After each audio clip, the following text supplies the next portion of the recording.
সৈকত মুখোপাধ্যায়ের দুটো ডার্ক বই নিয়ে আজ কথা বলবো। দুটোরই প্রকাশক হচ্ছে পত্রভারতী। প্রথমটা হচ্ছে ঈশ্বরের নষ্ট ভ্রূণ।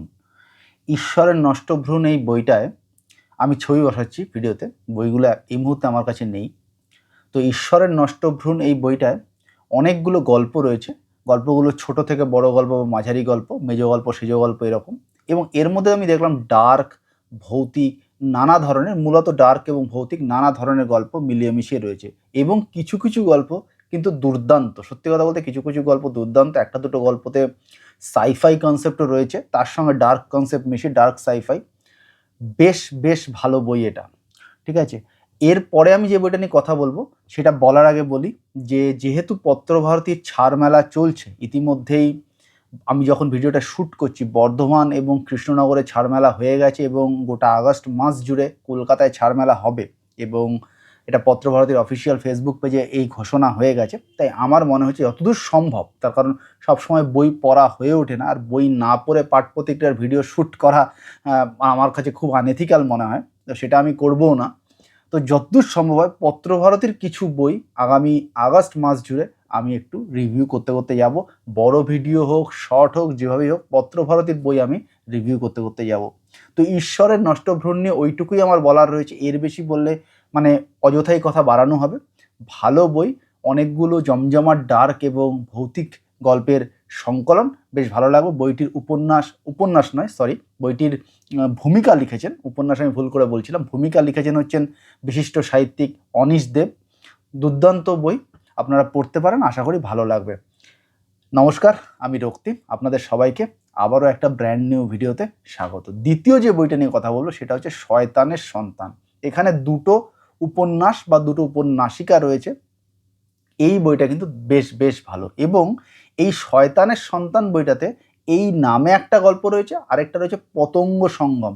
আমার পতঙ্গ সঙ্গমটা খুব ভালো লেগেছে। এটা কিছুটা বায়ো থ্রিলার টাইপের, এর মধ্যে বিভিন্ন রকম প্যারাসাইট নিয়ে রিসার্চ, এবং এখানে একটা তিতলি যাদব বলে একটা ক্যারেক্টার আছে যে একজন রিসার্চার, এবং তার সঙ্গে মূল গল্পটাকে মিলে খুব সুন্দর তৈরি করা রয়েছে। আর আরেকটা যেটা প্রথম গল্প, যেটার নামে বইটা শয়তানের সন্তান, সেখানে হচ্ছে ডেভিল রিসার্চ এবং ডেভিলদের পড়াশুনো করা, এই সমস্ত কিছু নিয়ে খুব সুন্দর করে সৈকত মুখোপাধ্যায় স্যার এই উপন্যাসের মধ্যে লিখেছেন।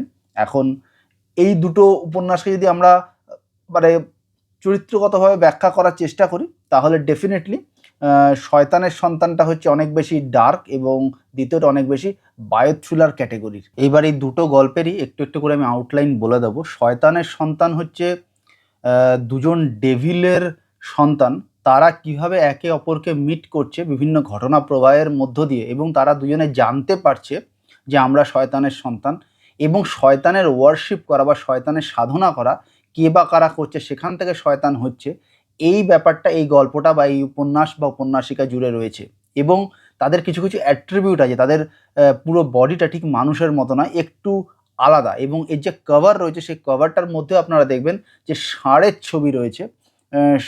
তো সেই ষাঁড়ের সঙ্গে এদের ফিজিক্যাল কিছু কিছু সিমিলারিটিস রয়েছে, এবং সেইটা দিয়ে সম্ভবত লেখক ডিফারেন্সিয়েট করতে চেয়েছেন যে মানুষের সন্তানের থেকে শয়তানের সন্তানের তফাৎ কোথায়, এবং তার সঙ্গে একটা গল্প বলতে গেলে যেরকম একটা আখ্যান লাগে সেই আখ্যানটাকে মিলিয়ে তিনি এই শয়তানের সন্তান এই উপন্যাসিকাটা তৈরি করেছেন।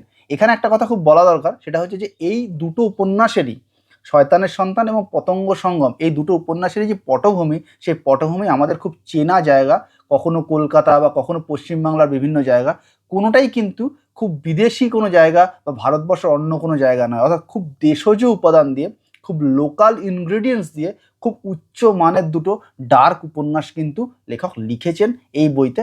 এটুকু অনায়াসেই বলা যায় এবং খুব নিশ্চিন্তে বলা যায়, দুর্দান্ত দুটো উপন্যাস। এরপরে চলে যাবো হচ্ছে পতঙ্গ সঙ্গম এই গল্পটা নিয়ে। পতঙ্গ সঙ্গম আমি যেটা বললাম বায়ো থ্রিলার। এখানে তিতলি যাদব চরিত্রটি প্যারাসাইট নিয়ে রিসার্চ করে। এবার প্যারাসাইট মানে হচ্ছে পরজীবী।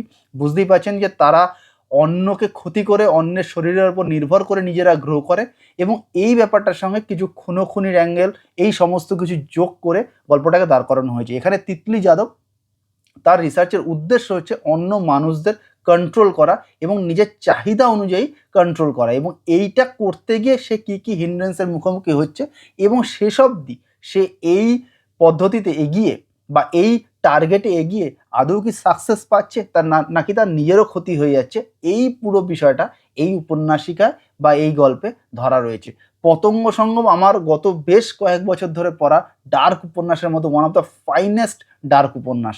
এবং এই বইটার এবং ঈশ্বরের নষ্টভ্রূণ, এই দুটো বইয়েরই আমার যেটা মনে হয়েছে, এর কোনো কিছুই কিন্তু খুব ধার করে আনা, খুব বিদেশি কায়দার কোনো কিছু খুব দেশজ মনে হয়েছে, খুব কি বলবো, আমাদের খুব চেনা মনে হয়েছে। এরকম সেই চেনা জায়গার মধ্যে থেকেই অচেনা এবং দুর্দান্ত দুটো গল্প কিন্তু লিখেছেন সৈকত মুখোপাধ্যায়।